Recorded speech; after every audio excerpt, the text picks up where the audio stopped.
ರಾಯರ ಆರಾಧನೆ ಬೃಂದಾವನಸ್ಥರಾಗಿರೋ ರಾಯರು ಕಣ್ತೆರೆಯುವ ಸಮಯನ ತಿಳ್ಕೊಳ್ಳೋಣ. ಈ ವರ್ಷದ ರಾಯರ ಆರಾಧನೆಯ ದಿನಾಂಕಗಳು ಡಿಸ್ಕ್ರಿಪ್ಷನ್ ನಲ್ಲಿ ನೋಡಿ. ರಾಯರು ಬೃಂದಾವನಕ್ಕೆ ಸಶರೀರರಾಗಿ ಪ್ರವೇಶಿಸಿದ ದಿನ ಆರಾಧನೆ, ಪೂರ್ವಾರಾಧನೆ, ಮಧ್ಯಾರಾಧನೆ, ಉತ್ತರಾರಾಧನೆ. ಇದರಲ್ಲಿ ಮಧ್ಯಾರಾಧನೆ ರಾಯರು ಬೃಂದಾವನ ಪ್ರವೇಶ ಮಾಡಿದ ದಿನ. ಶ್ರಾವಣ ಮಾಸದ ಕೃಷ್ಣ ಪಕ್ಷದ ದ್ವಿತೀಯದಿಂದ 3 ದಿನ ಈ ಆಚರಣೆ ಪ್ರತಿ ವರ್ಷ ನಡೆಯುತ್ತೆ. ಮಂತ್ರಾಲಯ ಈ ಕ್ಷೇತ್ರವನ್ನ ರಾಯರು ಆರಿಸಿಕೊಳ್ತಾರೆ 1671ರಲ್ಲಿ ಸಶರೀರರಾಗಿ ಬೃಂದಾವನಸ್ಥರಾಗೋದಕ್ಕೆ. ಈ ಸಮಯದಲ್ಲಿ ಹೇಳ್ತಾರೆ, ನಾನು ಈ ಶರೀರ ಬಿಟ್ಟು ಹೋಗೋದಿಲ್ಲ, ಹರಿಭಕ್ತರ ಸಂಕಷ್ಟಗಳನ್ನ ನಾನು ದೂರ ಮಾಡ್ತೀನಿ, ಅದಕ್ಕಾಗಿ ಭಗವಂತನಲ್ಲಿ ತಪಸ್ ಮಾಡ್ತಾ ಇದ್ದೀನಿ ಅಷ್ಟೇ, ನನ್ನ ಆರಾಧನೆಯನ್ನ ದುಃಖದಿಂದ ಮಾಡಬೇಡಿ, ರಾಯರು ನಮ್ಮನ್ನ ಅಗಲ್ದಂತ ದಿನ ಅಂತ ಸಂಭ್ರಮದಿಂದ ಇದನ್ನ ಆಚರಿಸಿ. ಯೋಗ ಮುದ್ರೆ ಹಾಗೂ ಧ್ಯಾನ ಮುದ್ರೆಯಲ್ಲಿ ಬೃಂದಾವನದ ಒಳಗೆ ರಾಯರು ತಪಸ್ ಮಾಡ್ತಾ ಇದ್ದಾರೆ. ನಂಬಿಕೆ ಏನಂದ್ರೆ ಆರಾಧನೆಯ ಸಮಯದಲ್ಲಿ ರಾಯರು ಕಣ್ತೆರೀತಾರೆ, ಭಗವಂತನ ಉಪಾಸನೆಯನ್ನ ಮಾಡೋ ಭಕ್ತರನ್ನ ಆಶೀರ್ವದಿಸ್ತಾರೆ. ಬೃಂದಾವನಸ್ಥರಾಗುವ ಮುನ್ನ ಅನೇಕ ಪವಾಡಗಳನ್ನ ಮಾಡಿದ್ದಷ್ಟೇ ಅಲ್ಲ,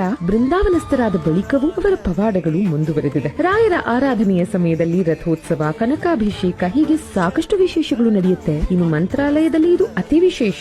ಅಷ್ಟೇ ವಿಜೃಂಭಣೆಯಿಂದ ಪ್ರಪಂಚದ ಎಲ್ಲ ರಾಯರ ಮಠಗಳಲ್ಲಿಯೂ ಆರಾಧನೆ ನಡೆಯುತ್ತೆ. ನಿಮಗೆ ಗೊತ್ತಾ, ಕರ್ನಾಟಕದ ಬಿಚ್ಚಾಲಿಯನ್ನ ಮಿನಿ ಮಂತ್ರಾಲಯ ಅಂತ ಕರೀತಾರೆ. ಕಾರಣ ಇಲ್ಲಿನ ಅಪ್ಪಣ್ಣಾಚಾರ್ಯರ ಗುರುಕುಲದಲ್ಲಿ ಗುರು ರಾಘವೇಂದ್ರ ಸ್ವಾಮಿಗಳು 13 ವರ್ಷ